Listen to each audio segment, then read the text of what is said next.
षष्ठोध्याय धूम्रलोचन वध। इस अध्याय का पाठ करते समय हमें इस प्रकार देवी का ध्यान करना चाहिए।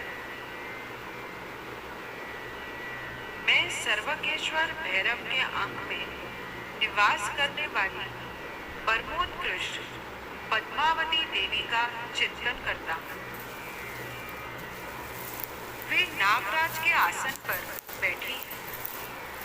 नागों के फणों में सुशोभित होने वाली मणियों की विशाल माला से उनकी देहलता उद्भासित हो रही है। सूर्य के समान उनका तेज है। 3 नेत्र उनकी शोभा बढ़ा रहे हैं।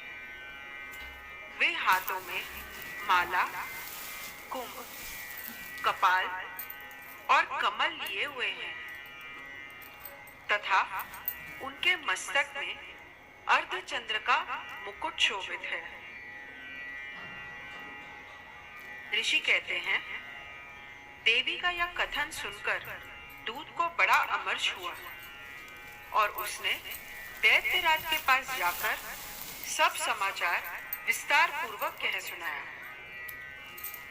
दूत के उस वचन को सुनकर दैत्यराज कुपित हो उठा और दैत्य सेनापति धूम्रलोचन से बोला, धूम्रलोचन, आप शीघ्र अपनी सेना साथ लेकर जाओ और उस दुष्टा को केश पकड़कर घसीटते हुए उसे बलपूर्वक यहाँ ले आओ। उसकी रक्षा करने के लिए यदि कोई दूसरा खड़ा हो तो वह देवता, यक्ष अथवा गंधर्व ही क्यों ना हो, उसे अवश्य मार डालना। ऋषि कहते हैं, शुंभ के इस प्रकार आज्ञा देने पर वह धूम्रलोचन दैत्य 60,000 असुरों की सेना को साथ लेकर वहां से तुरंत चल दिया। वहां पहुंचकर उसने हिमालय पर रहने वाली देवी को देखा और ललकार कर कहा, अरे तू शुंभ निशुंभ के पास चल। यदि इस समय प्रसन्नता पूर्वक मेरे स्वामी के समीप नहीं चलेगी तो मैं बलपूर्वक झोटा पकड़कर घसीटते हुए तुझे ले चलूंगा। देवी बोली, आपको दैत्यों के राजा ने भेजा है। आप स्वयं भी बलवान हो और आपके साथ विशाल सेना भी है। ऐसी दशा में यदि मुझे बलपूर्वक ले चलोगे तो मैं आपका क्या कर सकती हूँ।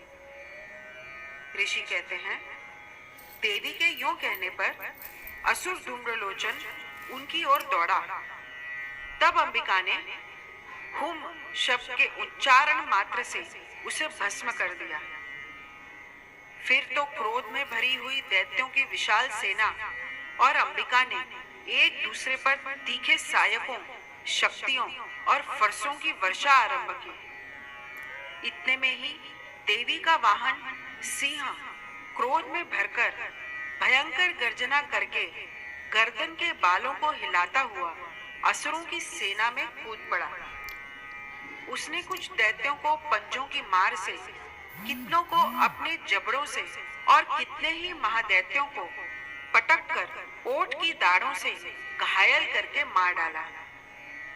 उस सिंह ने अपने नखों से कितनों के पेट फाड़ डाले और थप्पड़ मारकर कितनों के सिर धड़ से अलग कर दिए। कितनों की भुजाएं और मस्तक काट डाले तथा अपनी गर्दन के बाल हिलाते हुए उसने दूसरे दैत्यों के पेट फाड़कर उनका रक्त चूस लिया। अत्यंत क्रोध में भरे हुए देवी के वाहन उस महाबली सिंह ने क्षण भर में ही असुरों की सारी सेना का संहार कर डाला। शुंभ ने जब सुना कि देवी ने धूम्रलोचन असुर को मार डाला तथा उसके सिंह ने सारी सेना का सफाया कर डाला, तब उस दैत्यराज को बड़ा क्रोध हुआ। उसका ओठ कांपने लगा। उसने चंड और मुंड नामक 2 महादैत्यों को आज्ञा दी, हे चंड और हे मुंड, आप लोग बहुत बड़ी सेना लेकर वहां जाओ। उस देवी के झोंटे पकड़कर अथवा उसे बांधकर शीघ्र यहाँ ले आओ। यदि इस प्रकार उसको लाने में संदेह हो तो युद्ध में सब प्रकार के अस्त्र शस्त्र तथा समस्त आसुरी सेना का प्रयोग करके उसकी हत्या कर डालना। उस दुष्टा की हत्या होने तथा सिंह के भी मारे जाने पर उस अंबिका को बांधकर साथ ले शीघ्र ही लौटाना।